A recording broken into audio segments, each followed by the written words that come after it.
setiap kabupaten di seluruh Indonesia menyampaikan usulan tentang pernyataan di Kongres ini.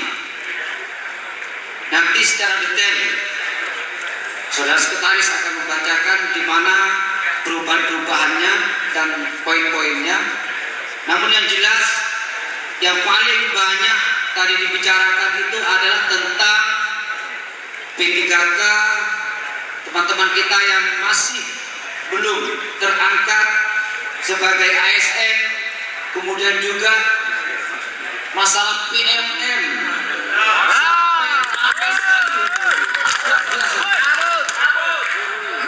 jadi dinamikanya tadi yang menarik untuk kita saksikan bersama.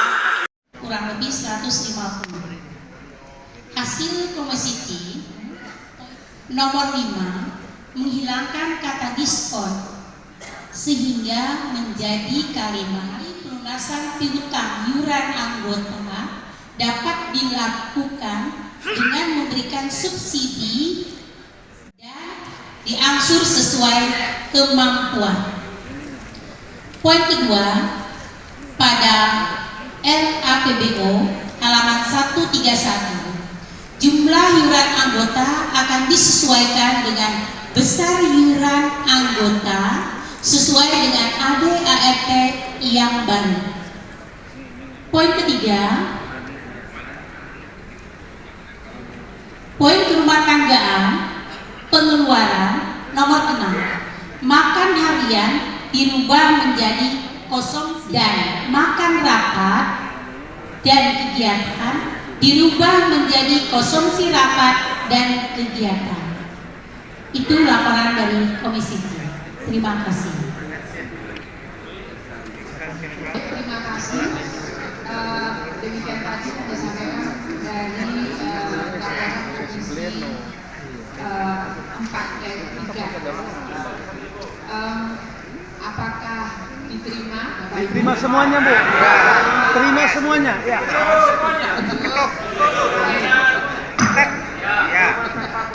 Dengan demikian maka Komisi 3 Lagi video kita mau tolak Komisi. Terima kasih kepada Ibu Suci, Ibu Laila, dan Ibu Meli yang telah sekretarisnya Pak Eka. Silakan untuk menyampaikan hasil komisinya. Ada dua yang Bapak Ibu, program dan pernyataan. Ya.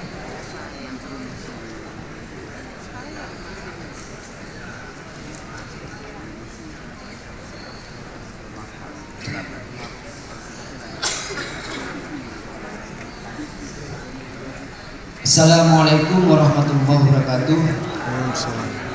Bapak Ibu yang kami hormati, Ibu Ketum Profesor Dr. Unifah yang kami banggakan, Bapak PB, pengurus PGRI, serta teman-teman dari seluruh Indonesia yang sangat saya cintai. Pertama, kami sampaikan di Komisi 2, diskusinya, perdebatannya sangat luar biasa Bapak Ibu.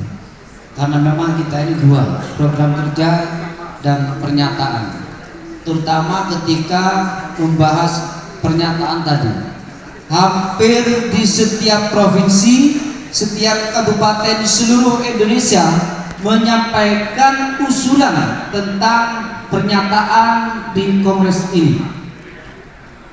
Nanti secara detail Saudara Sekretaris akan membacakan di mana perubahan-perubahannya dan poin-poinnya.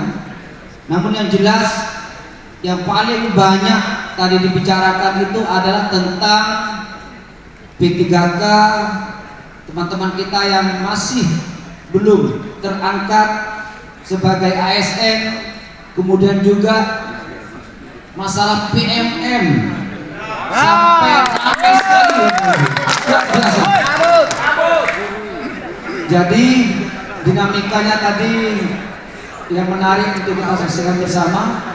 Alhamdulillah pendamping kami Bapak Profesor dan Profesor Eko kemudian Bapak Sumardiansa, Bapak Dr. Jejen dan lain-lainnya mendampingi kami. Alhamdulillah kami terselamatkan dari kiosnya Komisi 2, Bapak Ibu. Alhamdulillah luar biasa Bu Ketum.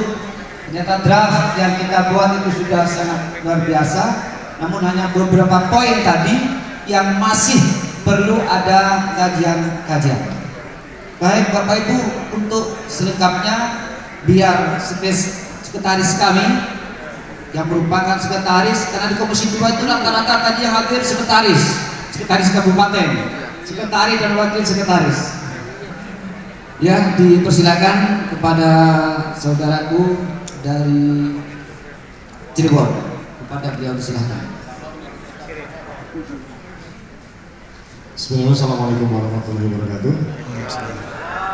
Ibu Ketua Umum beserta jajaran yang kami hormati, Ibu dan Bapak, para peserta yang hadir pada kesempatan hari ini, izinkan kami untuk menyampaikan hasil dari sidang Komisi 2 yang tadi sudah disampaikan oleh Ketua Komisi 2. Luar biasa, sangat berdarah-darah. Karena tentu dari seluruh Indonesia ingin menyampaikan unek-unek dan masukannya di momen ini. Yang pertama yang ingin kami sampaikan adalah tentang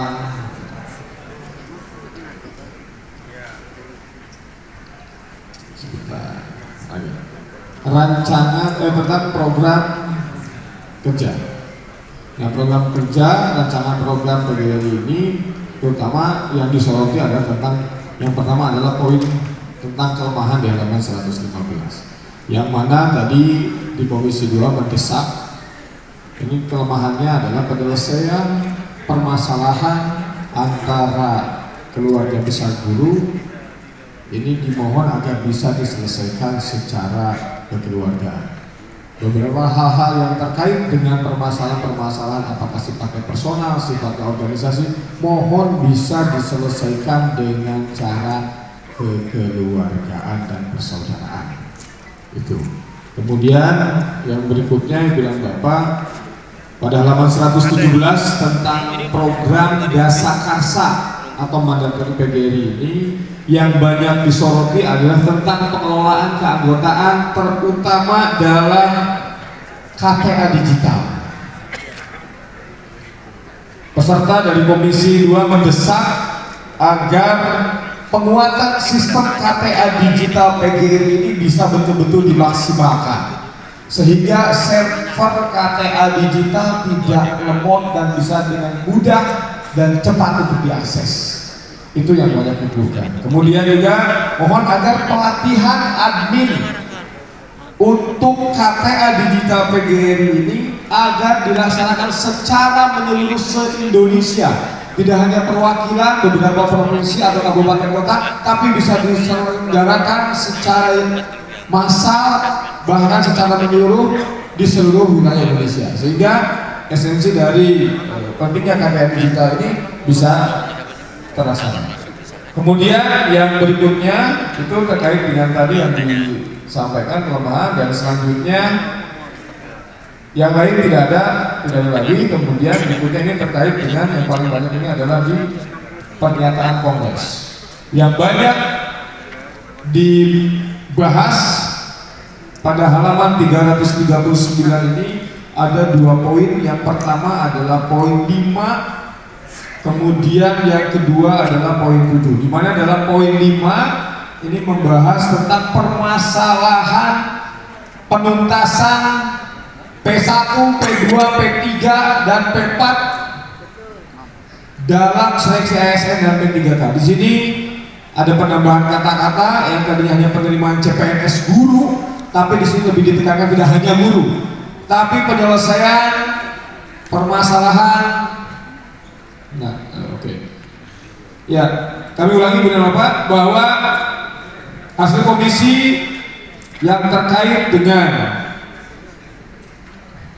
pada pernyataan Kongres ini penambahan poin 5 mendesak pemerintah menuntaskan P1, P2, P3, P4 dalam seleksi ASN P3K, mencabut moratorium dan pembukaan kembali formasi penerimaan CPNS guru dan tenaga kependidikan. tidak hanya guru tapi tenaga pendidikan, serta menyelesaikan masalah non-sertifikat pendidik di semua jenjang, tidak hanya SD tapi dari mulai TK, PAUD, SD, SMP sampai dengan SMA, SMK dan jenjang yang lebih tinggi. Jadi mau ini bisa diselesaikan. Kemudian juga pada poin 10 ini tentang guru penggerak juga dijadikan bahan kajian kami, bahwa persyaratan kepala sekolah dan pengawas sekolah yang berasal dari guru penggerak mohon bisa dipertimbangkan kembali. Guru penggerak tidak dijadikan sebagai syarat mutlak. Kalau hanya syarat poin tambahan, nilai tambahan oke. Tapi kalau syarat mutlak itu kami keberatan. Kemudian yang berikutnya Ibu dan Bapak, ini yang tidak kalah sengit juga,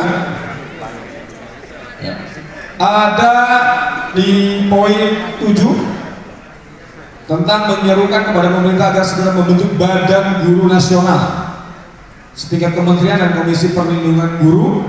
Ini juga menjadi perdebatan sengit sampai akhirnya tadi kita simpulkan ini tetap ada dengan catatan dilakukan kajian yang lebih mendalam serta mendesak pemerintah untuk menyusun rancangan undang-undang perlindungan guru. Tidak hanya melalui peraturan pemerintah atau peraturan menteri, karena kita dihadapkan ketika ada permasalahan dihadapkannya dengan undang-undang perlindungan anak. Itu yang tadi menjadi bahan perdebatan kami juga. Kemudian selanjutnya mendesak pemerintah, kabupaten, kota, provinsi agar melakukan sistem rotasi dan mutasi guru sesuai dengan kajian yang logis. Itu beberapa masukan juga dari rekan-rekan tadi.